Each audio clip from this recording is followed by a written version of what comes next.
You've probably heard, Grasping Vine is so bad it's not even worth casting. So can we turn it into a goblin-eating flytrap of death? Of course we can. And if you think Beastmaster pets are just bad sidekicks, you have no idea what they are capable of. Let's get straight into it.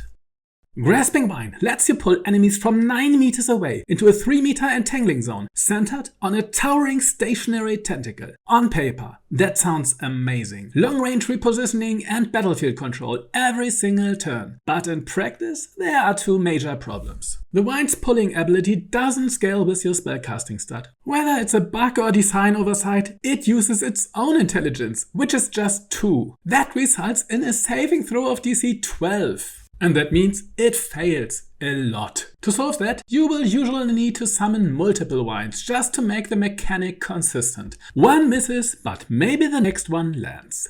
The vine dies fast. With only 26 HP and 13 AC, it usually won't survive more than 1 or 2 hits from mid-game enemies. But luckily, she has a unique trait we can build around. Its pull effect isn't considered an attack. That means it doesn't break Sanctuary. And with a single level 1 Sanctuary spell, your vine becomes untargetable and can survive for the full 10-turn duration. That solves its survivability problem and sets up something much nastier. Now that it can actually survive long enough to function, we still need one more thing: damage. And that's where Cloudkill comes in. Grasping Vine is immune to poison, so you can cast Cloudkill right on top of it without any risk. Now, every time the Vine pulls an enemy in from outside the cloud, just like with Moonbeam and Cloud of Daggers, they immediately take Cloudkill damage. And remember, they are also being pulled into the Vine's entangling field. If they fail their strange save, they are restrained and stuck in the poison. Even better, entangle effects were off at the end of the enemy's next turn, not at the beginning like with Web. So even if the effect is triggered by the pull, not by their own movement, they are rooted for their entire round. That means they are stuck with disadvantage on attacks, can't move, give your team advantage on every shot, and remain trapped in the poison cloud while your whole party tears them apart from a safe distance. Put simply, your vine just drags them into a poison cloud, wrapped them in twisting roots, and refuses to let go. That's a textbook toxic and very deadly relationship. Grasping Vine is underused and very niche. Its low DC, fragile health pool and high spell slot cost make it look terrible at first glance. And in isolation, it kind of is. But once you layer in Sanctuary for defense and Cloudkill for damage, it transforms into a lethal zone control tool. With multiple vines, reliability increases. One pulls, another restrains, while Cloudkill does its work. You can take the combo even further by casting Sleet Storm at the Vine's location. Its large radius matches the Vine's pull range, breaks enemy concentration, and if it knocks them prone, it also gives them disadvantage on saves, making it even harder for them to escape and more likely they will be dragged right back in. Or use your Dryads to cast Spike Growth to surround the Vines with spiked fields, or cast Wall of Thorns or Fire between you and the Vines. This is a role this unsung flower was born for.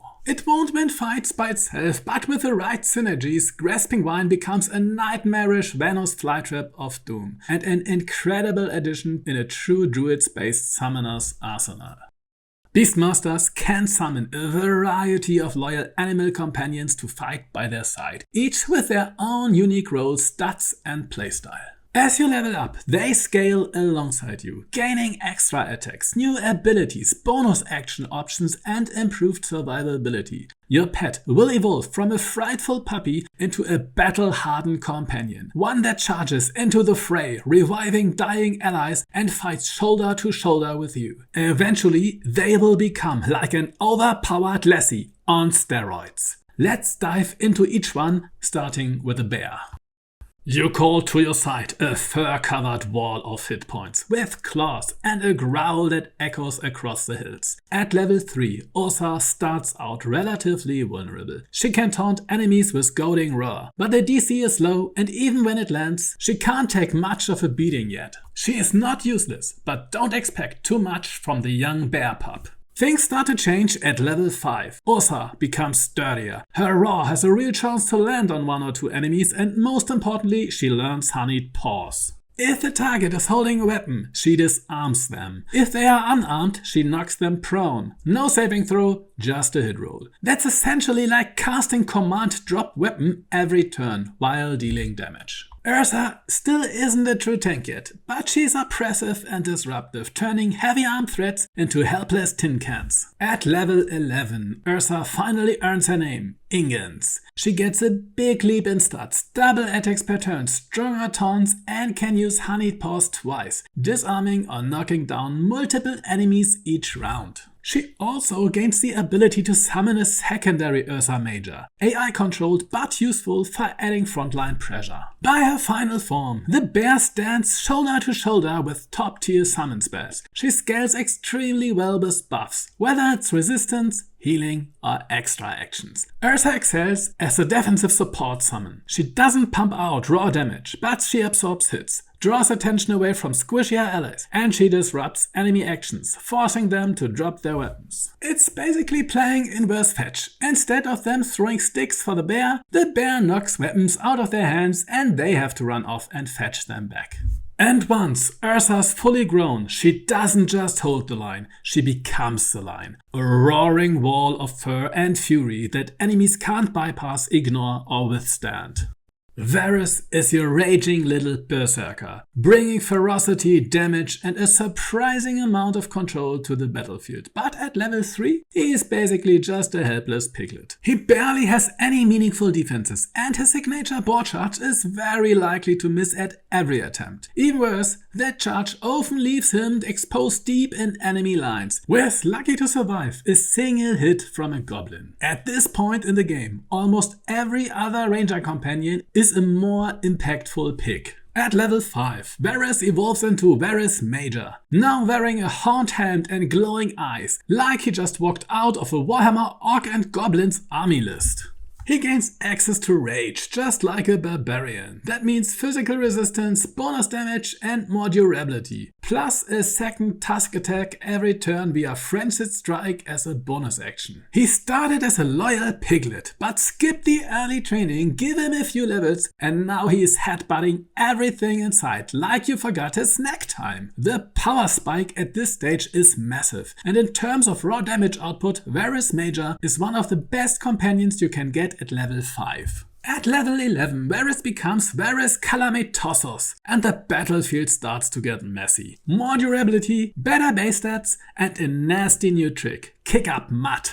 It's a huge 9-meter cone of slop that slows enemies, cutting their movement in half, and combines that with a thick field of mud, which is difficult terrain and stacks another layer of slow, and cuts both the AC and deck saves, all in one go. It has a trade-off. It costs you an action and doesn't do any damage. So each turn you have to choose between 3 hard-hitting attacks or coating enemies and debilitating mud to make them easy targets for your team. Unlike the bear, Varus can't apply crowd control while dealing damage. But when he focuses on setup over smashing, he becomes a serious enabler for team-wide punishment. Varus starts off extremely weak, but hits a massive power spike by mid-game. At level 5, he's arguably the best damage-dealing pet. Later on, that raw damage plateaus, and the damage difference between him and the other pets shrinks, but he gains battlefield control that few other companions can match. Each turn becomes a decision. Do you enter rage and chew through your enemies? Or do you kick mud, lock down the front line and open them up for ranged burst from your allies? He might be a bit of a dirtbag, looking like an orc boy's mount, slinging mud and losing his temper. But he's tough, effective and kind of adorable in his own special way. Sometimes it's the inner values that count.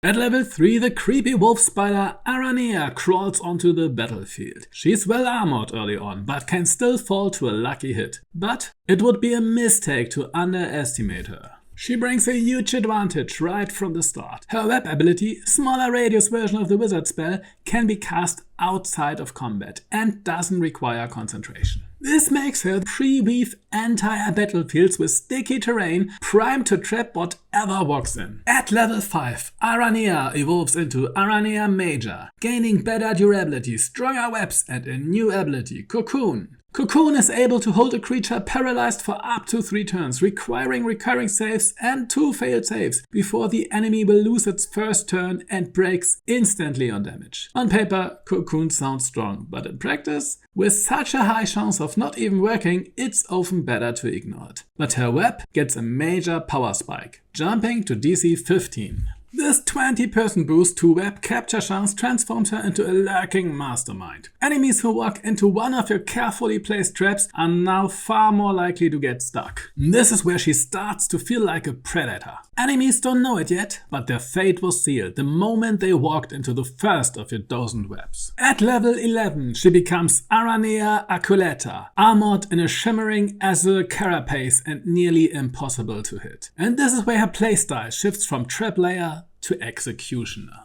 She gains Bursting Brood, a deadly ranged attack that when used with her extra attack can hit up to 2 enemies per turn and infects them, no initial save. Each infected target takes damage every turn until they pass a recurring con save. Combine that with her powerful web zones and enemies are stuck, slowly dying as they try to crawl out of their lair. She becomes both a sniper and a zone controller, dishing out consistent damage while locking down the map. Aranea starts useful early on, with excellent utility at level 3 thanks to her pre-castable webs. This gives her tactical value far beyond her modest stats. If you have seen my web spotlight video, you already know. Web works best as a ground effect placed between you and the enemy, not directly on top of their head. Aranea's ability to place this preemptively makes her ideal for setting the stage for ambushes or holding choke points. Her damage is underwhelming in early levels, but once Bursting Brood comes online, she becomes a strong ranged focus companion. She can infect and trap entire groups of enemies, while your other summon or party members clean up the mess. But beware, web surfaces are flammable. One stray firebolt or a torch can undo your whole plan, so plan ahead where you lay your webs.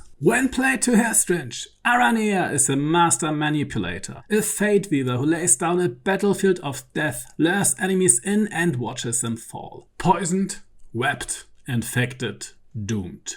She is a shadow that waits. She is your trap-laying reaper.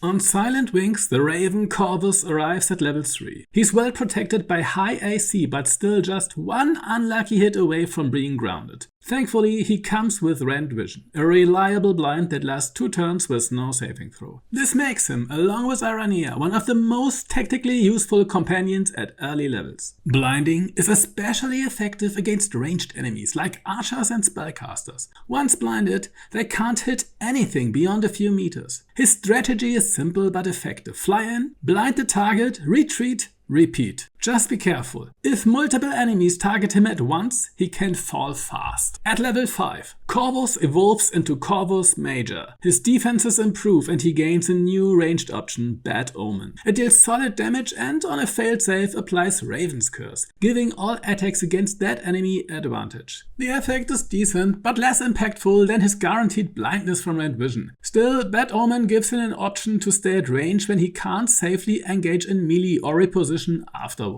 He is now sturdier and more flexible, a great disruptor against backline threats. By level 11, Corvus ascends into his final form, Corvus Valere, crowned in shadow and adorned with glowing feathers. With this transformation, Corvus gains the highest armor class of any summon in the game, making him incredibly hard to hit. However, that resilience comes at a cost. He has also the lowest HP of all your companions. A few lucky rolls from your enemies and he can still be taken down quickly.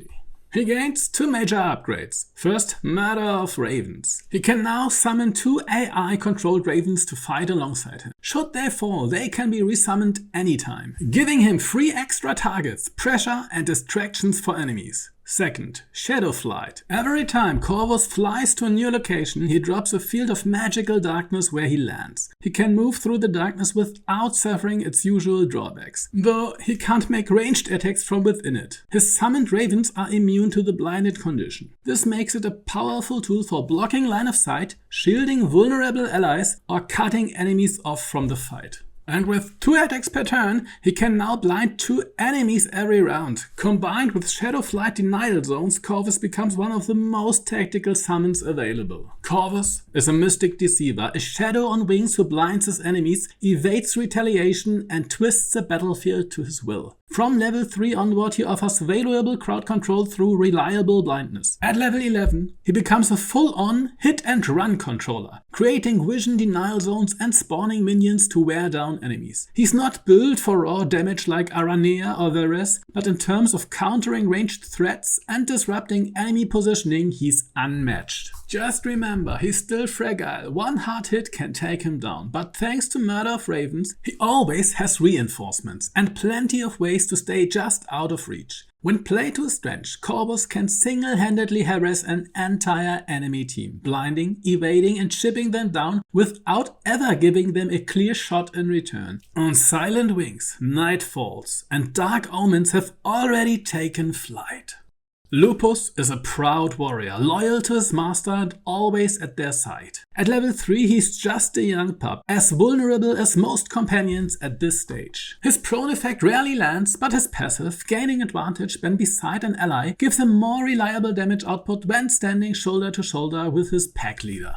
At level 5, your courageous pup becomes Lupus Major, stepping into the fight as your trustworthy companion. His stats climb noticeably, and while he lacks any outstanding mechanics, he's reliable, he hits consistently and can take a beating, and occasionally knocks foes down or infects them with septic. He's the dependable flanker, not as specialized as some of the others, but always ready to back you up. At level 11, Lupus reaches his prime, a gleaming force of loyalty and steel. With nearly the bear's HP and the raven's AC, he's one of the most durable companions overall, at least stat-wise. But he completely misses tactical traits like disarming, blindness, webs or rage. The only thing between his health pool and the sword of his enemies are his courage and a thick fur. By the time your pup ascends to knighthood, he's earned his sword and knows how to use it. His new ability, Lupine Slash, is a multi-attack maneuver with a blade in his jaws that lets him hit a crowd of enemies in a narrow cone. And it really shines when 3 or more enemies line up before him. When standing beside his allies, flanking the enemy, his attacks are accurate and relentless. If fighting one-on-one, he can't entirely reach the power of Aranea's or Varys attacks, but when surrounded and the odds are stacked against him, he can dish out the highest multi-target damage of any companion. Lupus is the most straightforward of the companions. Early on he boasts solid stats but lacks the standout traits that make his kin immediately memorable. Reliable in a fight but tactically outclassed by his peers until level 11. Once Lupine Slash comes online, he finally carves out a heroic role, capable of devastating groups when enemies are clustered. But to shine, he relies heavily on positioning and the support of his master. Unlike the spider's traps or the boar's rage, Lupus needs setup to reach his full potential, and those moments don't happen in every fight. With the right coordination though, like pulling enemies together with Black Hole,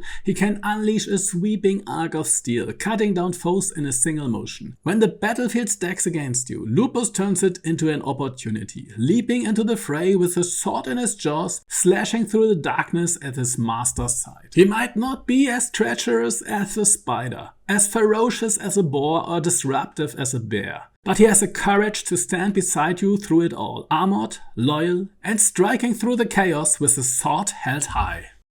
Let's close out with a quick tactical breakdown of each Beastmaster's companion. Boar is your straightforward bruiser. He comes online at 5, and once he rages, he's tough, self-sufficient and great for damage. At 11, he becomes a part-time terrain controller. Bear is your frontline disruptor. If you need a pet that tanks, taunts and makes enemies drop their weapons, Ursa is great, especially in a buff and healing heavy parties. Spider is a controller from the moment you summon her. She lays traps, punishes movement, and at 11 becomes a serious ranged threat. Raven shuts down ranged attackers early on. He's fragile, but with careful positioning he can deny enemies their targets. At 11 he can protect your entire group from ranged threats. Wolf is your balanced, dependable all-rounder. He's never outstanding, but he's always useful. At 11 he becomes a horde cleaver when set up correctly. Play to their strength, and any of these companions can be powerful additions to your party. This Forest Maiden might seem harmless at first glance, but be sure that she's one of the strongest mid-game summons in Baldur's Gate 3. She's not very tanky and has vulnerability to fire. What is it with every nature-themed creature in games being cursed with fire vulnerability? She's not made of dry hay or filled with lighter fluid. Well, despite her fragility, she brings a very impressive toolkit. Her passive aura, Nature Step, grants allies within range immunity to difficult terrain, the restraint and paralyzed conditions, and resistance to poison. It's similar to Landstride, but with one key limitation: it doesn't prevent damage from hazardous terrain like spike growth. Even so, the condition immunity makes it a strong mobility and support tool. She can cast Entangle as a spell-like ability, and she also has access to spike growth. Having the Dryad cast this frees up the Druid's own concentration slot, which can allow her to cast other tactical heavy hitters like Firewall or Call Lightning on top. Her default melee attack deals solid damage and entangles on hit. She can upgrade it with her own version of Shillelagh, which she can cast as a bonus action, making her do actually very respectable damage. Which doesn't mean you should send her deep into the thick of the battle. Once per short rest, she can use a topple weapon maneuver to attempt to knock an enemy prone.